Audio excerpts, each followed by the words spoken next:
তোমাদের সাথে কিরকম হয় এদিকে যে বড় মালটা সে নিয়ে নিতে হবে কেমন একা একা খেয়ে নিল। Welcome back to my another blog. তো আজকে অলরেডি বেরিয়ে পড়েছি।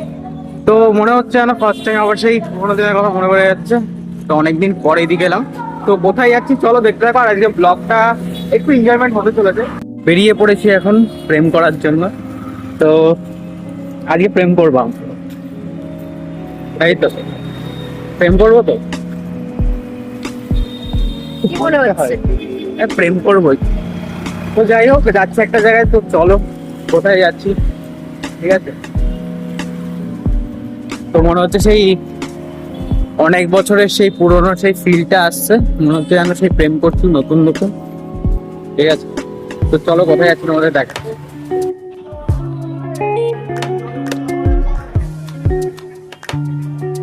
তো যাই হোক চলে এসেছি পানিহাটি মেলাতে।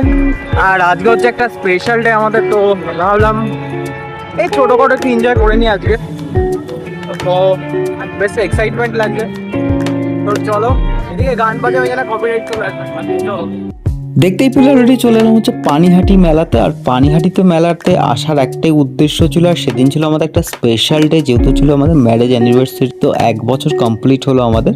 আর এখানে যে গান করছে তার গানের গলা সত্যিই খুব অসাধারণ, মানে জাস্ট অসাধারণ, মানে অসাধারণ। আর এত লোকজন দেখেছো, সবাই জাস্ট দাঁড়িয়ে দাঁড়িয়ে ওনার গান শুনছে। আর আমরাও শুনছিলাম, যেহেতু আমি তোমাদের শোনাতে পারলাম না একটাই জিনিসের জন্য, শুধু যদি কপিরাইট চলে আসে সেই কারণের জন্য। বাট স্টেজটা দেখো, চারিদিকে এত লাইটিং, এত লোকজন, জাস্ট অসাধারণ লাগছে। জাস্ট মনে হচ্ছে কোনো একটা কনসার্ট হচ্ছে, ওখানে গিয়ে জাস্ট দাঁড়িয়ে রয়েছে, টিকিট কেটে শো দেখছি, এরকম একটা লাগছে। তারপর একটু বেরিয়ে চলে এলাম মেলার দিকে। আর এখানে তো অনেক রকমের নাগরদোলনা থেকে শুরু করে, আমি প্রপার সবকিছু নামও জানি না, তো সব করা বললাম না। এখানে প্রচুর রাইড ছিল। আর এদিকে তো এগুলো দেখে রিমির তো বেশ মন একদম, মানে রাইড চড়ার জন্য বলছে, ওকে যে কোনো একটা রাইড চড়াতেই হবে। তো আমি বললাম আমার পক্ষে অসম্ভব, পারবো না। আর এই যে রাইডটা, এটা হচ্ছে ফার্স্ট টাইম দেখলাম আমি হচ্ছে কোনো মেলাতে, বাট এটা পানিহাটি তো ফার্স্ট টাইম নিয়েছে। আর এটা দেখে জাস্ট আমার একটা জিনিস লাগছে, এদিকে ভালোও লাগছিল, এদিকে ভয়ও লাগছিল। মানে যারা চড়ছে তো তাদের একটা সাহস আছে বিশেষ, এরকম করছে ঘুরছে দেখছো, মানে তাদের তো মানে অন্নপ্রাশনের ভাত এরকম একটা উঠে আসবে এরকম একটা ব্যাপার। বাট এদিকে আমাদের বেশ মজা লাগছিল। আমি তো দেখছিলাম করে ঘুরছে,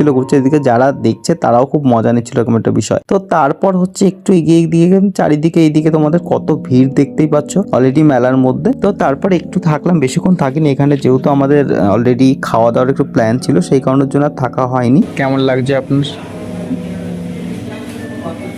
হ্যাঁ বললেন না তো। আজকে আমরা এখন রেস্টুরেন্টে আছি, ঠিক আছে।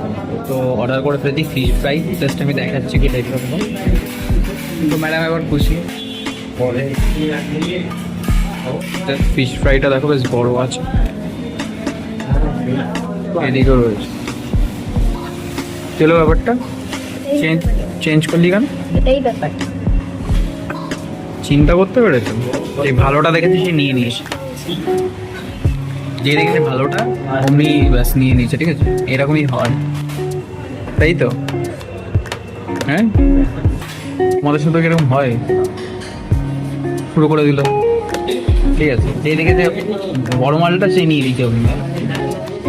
চিটিং স্পেশাল ডেটে তো ম্যাডামের জন্য একটা ছোট্ট গিফট এনি ধর। এই খুশ, সেই খুশ। কেমন না খেয়ে একা খেয়ে নিল।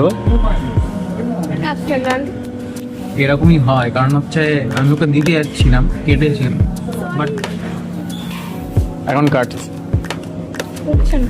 উঠছে না।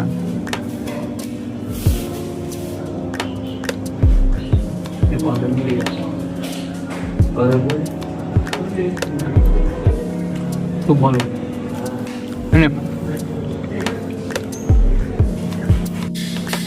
আমার বউ আমাকে বলছে যে অল্প করে খেতে হয় আর অনেকটা গল্প করতে, কিন্তু আমার খিদের সময় আমি অত কিছু ভাবনা চিন্তা করিনি। দেখি কেমন করে খেতে হয়, অল্প করে। কি করে খেতে হয়?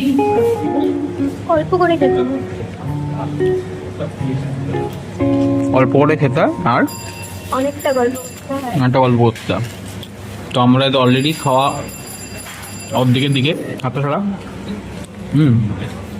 দুটো ফিশ ফ্রাই নিয়েছি, দেখো